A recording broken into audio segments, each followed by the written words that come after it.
Have you ever felt like you actually have what it takes? You have the potential, you have big goals, but every time you sit down to study, suddenly scrolling through social media feels way more important. You tell yourself, okay, just 5 more minutes. But 5 minutes turns into an hour. Eventually, you quit because you feel guilty, and the next day, the cycle repeats.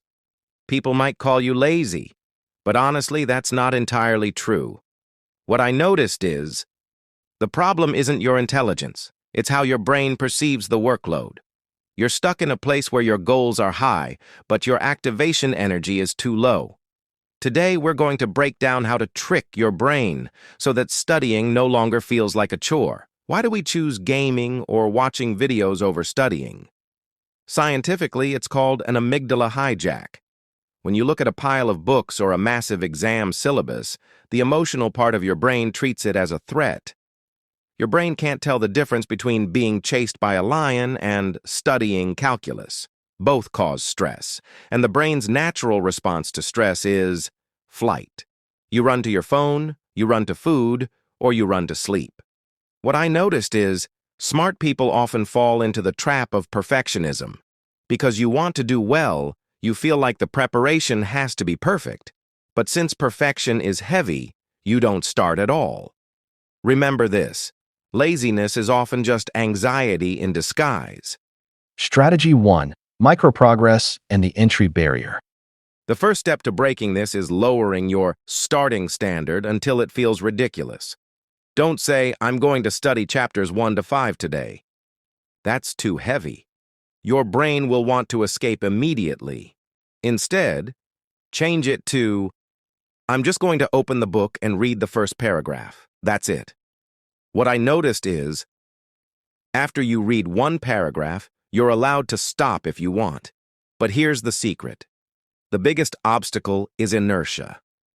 Like a stalled car, the hardest part is the first push. Once the car is moving, pushing it becomes much lighter. Shrink your task until your brain has no excuse to say no. Strategy 2. Environment over motivation. Another thing, what I noticed is, motivation is unreliable. Motivation is like a phone battery. It runs out. What's stronger than motivation is environmental design. If you try to study with your phone right next to you, you are fighting a war against thousands of engineers at Google and Meta whose job is to keep you addicted. You will lose. Rule 1. Your phone must be out of reach, preferably in a different room. Rule 2. Your desk is only for studying.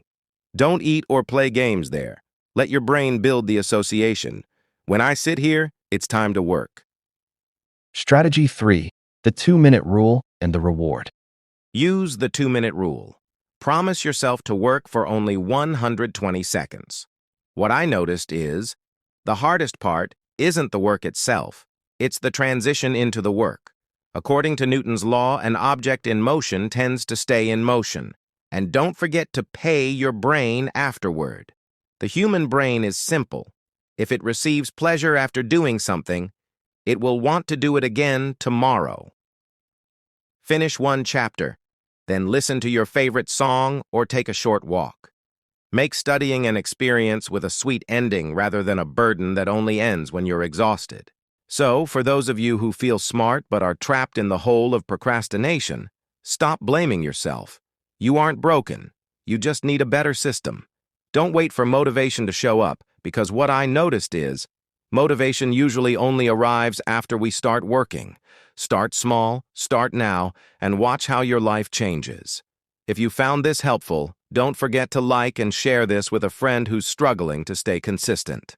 I'm What I Noticed channel, and I'll see you in the next video.